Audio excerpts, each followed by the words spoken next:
F'kesħa u xi taqliel iżda f'tinda pakkjata bin-nies fis-swieqi, il-Prim Ministru Kap tal-Partit Nazzjonalista Lorenz Gonzi reġgħet l-impenn tiegħu li jkompli jsir investiment qawwi fl-edukazzjoni u fl-istudenti tagħna. Fil-fatt l-edukazzjoni u l-għajnuna tal-Unjoni Ewropea għal dan il-qasam kienu temi ċentrali li spikkaw f'din l-attività taħt it-tinda it-tlieta fil-għaxija. 3 ilu ġib tal-pajjiżna 1128 miljun biex nużaw il-biċċa l-kbira minnhom għat-taħriġ, għat-tagħlim, għall-edukazzjoni tat-tfal tagħna. Il-Prim Ministru fakkar li l-Partit Nazzjonalista huwa dak il-partit li fetaħ l-edukazzjoni beraħ għal kulħadd. B'kontrarju għal dak li dejjem għamel il-Malta Labour Party.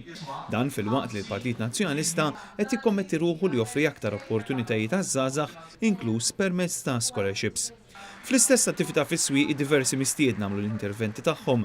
Il-prorettur tal-Università ta' Malta, Marjan Lawri, tkellmet dwar l-iżvilupp kbir li qed isir fl-Università mhux biss fil-bini iżda anke fil-korsijiet offruti.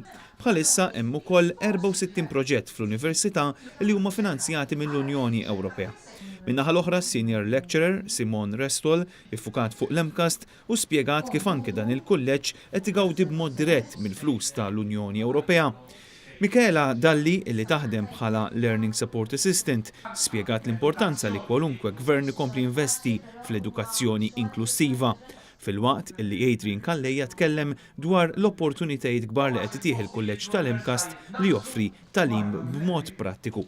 Fit-tmiem din id-diskussjoni, Lorenz Gonzi semma l-proposta tal-voucher illi se jkun jista' jintuża għaċ-child care centers fejn il-Partit Nazzjonalista qed jenfasizza li dan se jingħata wkoll il-ġenituri li qed jistudjaw u li jridu jsibu bilanċ bejn it-trobbija ta' wliedhom u l-istudji tagħhom. Sa nagħtuha wkoll lil dawk li qegħdin jistudjaw l-Università jew l-Emkast u mhux neċessarjament qed jaħdmu.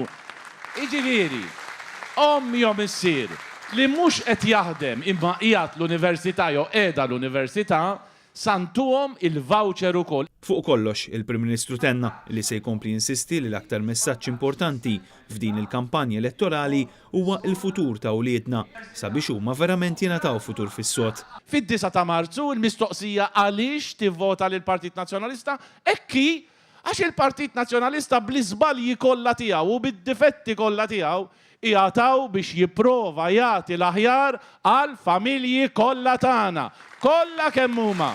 Robert Cremona, Net News.